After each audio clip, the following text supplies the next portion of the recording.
Hey guys, I'm going to do a quick video on this new inflatable that I got today, and this is the 2006 9-foot tree tunnel. Now this tree tunnel, I got this recently for about 150 bucks with shipping and everything. So I just got it in the mail and I'm testing it now. It's in pretty good condition, but it has a little flaw with it, and the only flaw that it has is that it inflates a little weaker than it should. I'm not exactly sure if that's how it's actually supposed to inflate. It had a few holes in it, but I taped those up. It didn't really affect the inflation at all. So I did look for finning on this, and I don't really see many spots of this that are actually fin. So I guess because of all this fabric, this one just inflates on the weaker side.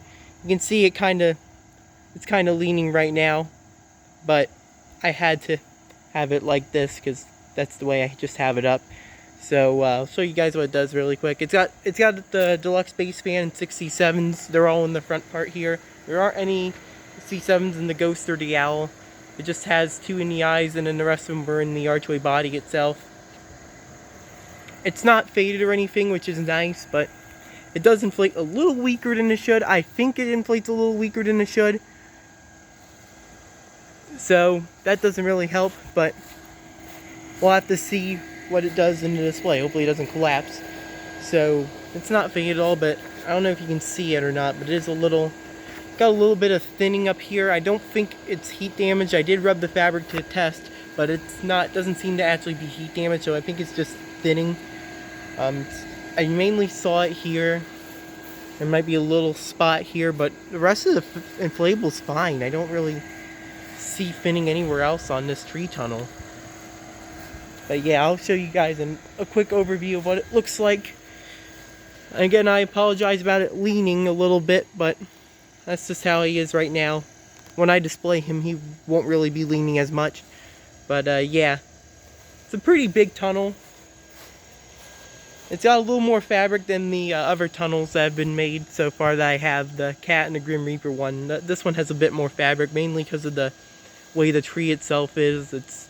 It's fatter in the front, and then it's got those 2 big branches in the characters, so it does have more fabric to support itself. But yeah, I'll show you guys what it looks like on the inside. This inflatable has a sound box. I'm not going to turn it on just yet, but it's got all those lights in there for the strobes, and then it has all these spiders and bats that you can see. It is missing one of the spider and bats over there, but that doesn't really affect anything that much. So here's what it looks like in the back of the inside.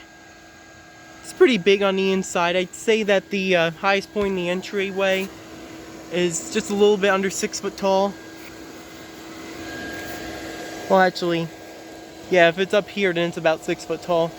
But it was kind of leaning earlier, so obviously wasn't as tall. But yeah, and here's the back. It doesn't do any arches or anything like that. And of course, if you don't know this tunnel does not have any lights in the back, and it's about to fall over. Hold on. Sorry about that. I don't really have this thing like staked down. I only have like 3 tethers on it, and that's about it. I don't have it staked down at all. But here's what the back looks like. It's pretty cool. And then you got this whole big archway tunnel thing in the back of it too, with its legs. And it has this battery operated sound box. This one plays the cat and thunder noises. So I'll quickly show you what it does. If I can turn on the switch for this thing. There we go. The sound plays, and then it flashes the strobes.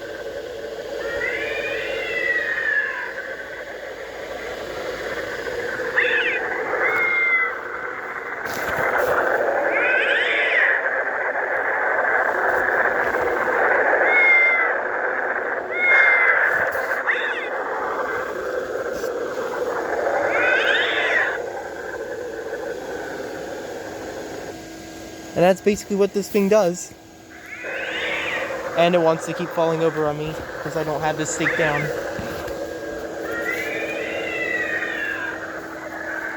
So yeah, that's basically it for Mr. Tree Tunnel. And that's what he does.